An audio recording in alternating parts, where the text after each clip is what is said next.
नमस्कार साथियों, मैं हूं वरुण निषाद। स्वागत करता हूं आप सभी का एक नए वीडियो में।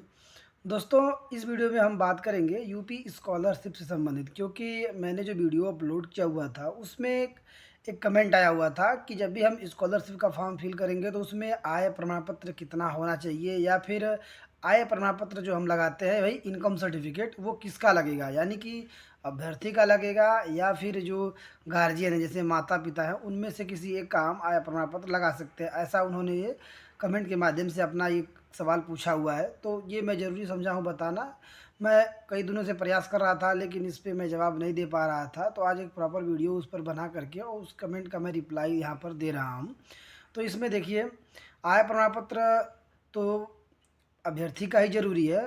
यदि मान के चलिए कि अगर हम हमारे पास आय प्रमाण पत्र नहीं है, कुछ इमरजेंसी है, जैसे हमारे पास लास्ट डेट आ गया या फिर किसी कारणवश नहीं बन पा रहा है समय से, और उस कंडीशन में अगर गार्जियन का है तो आप गार्जियन का ही लगा दीजिए, उसमें कोई प्रॉब्लम नहीं है। क्योंकि जब भी आप फाइनल प्रिंट आउट निकालेंगे, जैसे कि छात्रवृत्ति का फॉर्म फिल कर लेंगे और जब आप फाइनल प्रिंट आउट निकालेंगे तो उस समय देखेंगे कि पावती जो रसीद होता है ना, उसके नीचे संलग्नक दिया होता है, इनक्लोजर, संलग्नक।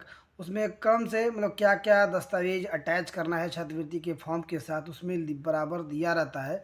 तो उसमें आप देखेंगे कि आय प्रमाण पत्र अभिभावक का दिया होता है, तो आप वहाँ पे लगा सकते हैं, उसके अकॉर्डिंग आप लगा सकते हैं। लेकिन मैं बहुत दिनों से फॉर्म फिल कर रहा हूँ, लगभग 10-12 साल से छात्रवृत्ति का फॉर्म फिल करता हूँ, तो हम लोग सब जगह ही अभ्यर्थी का ही लगाते हैं। तो अपने एक्सपीरियंस से ही बता रहे हैं, और लगाना भी अभ्यर्थी का ही है।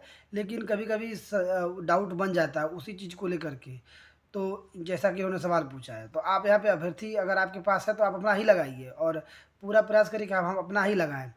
तो उसमें अभ्यर्थी अपना लगा लें, लेकिन आय प्रमाण पत्र में इनकम कितना होना चाहिए, ये तो भाई मान लीजिए ये फैमिली बैकग्राउंड कैसा है, कैसा उनका इनकम, कैसा फैमिली का इनकम है, उसके हिसाब से लेखपाल आय प्रमाण पत्र बनाते हैं।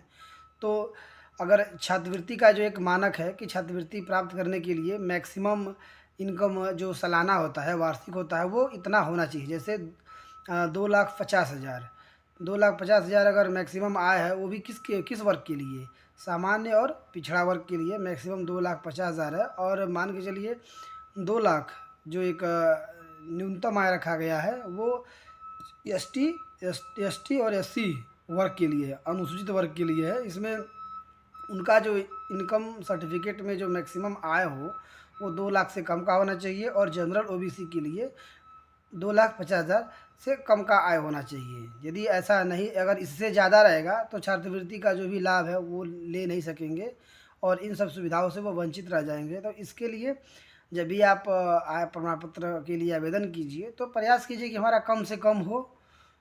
तो उससे कम में रहेगा तो आपका काम हो जाएगा, क्योंकि जितना ही ज़्यादा रहता है उतना मतलब कुछ परसेंटेज छात्रवृत्ति मिलने में कम रहता है। तो इसके लिए आप प्रयास यही करिए कि हमारा छात्रवृत्ति जो है ना, वो छात्रवृत्ति का फॉर्म भरते समय आय हम अपना ही लगाइए, और अपना लगाने के साथ साथ अगर आय कम है तो ठीक है, नहीं तो फिर एक मानक है, उस मानक के हिसाब से ही आप अगर आय प्रमाण पत्र बनवा करके और जब ऑनलाइन करेंगे, सबमिट करेंगे, तो उस कंडीशन में होता क्या है कि छात्रवृत्ति मिलने का ज़्यादा चांसेस होता है। और छात्रवृत्ति का फॉर्म भरने के बाद अब वो क्या करना है क्या नहीं करना है, इससे संबंधित जानकारी हम आपको अगली वीडियो में बताएंगे। क्योंकि बहुत से लोग ऐसे होते हैं ना कि छात्रवृत्ति का फॉर्म भरने के लिए तो भर देते हैं, लेकिन ये सोचते हैं कि बाद में छात्रवृत्ति आएगा आएगा, फिर लास्ट में ऐसा हुआ कि छात्रवृत्ति आया ही नहीं। तो छात्रवृत्ति क्यों नहीं आएगा या फिर क्यों नहीं आता है, इन सब संबंधित सभी चीज़ों पे हम आगे की वीडियो में बात करेंगे। तो ये हमारे द्वारा दी गई जानकारी, यदि आपको अच्छा लगा तो वीडियो को लाइक कीजिए और शेयर भी कीजिए, ताकि दूसरे लोग भी इस चीज़ को जाने समझें। और चैनल पर नए हैं तो चैनल को सब्सक्राइब कीजिए। मिलते हैं अगले वीडियो में कुछ नए टॉपिक पे। तो तब तक के लिए जय हिंद।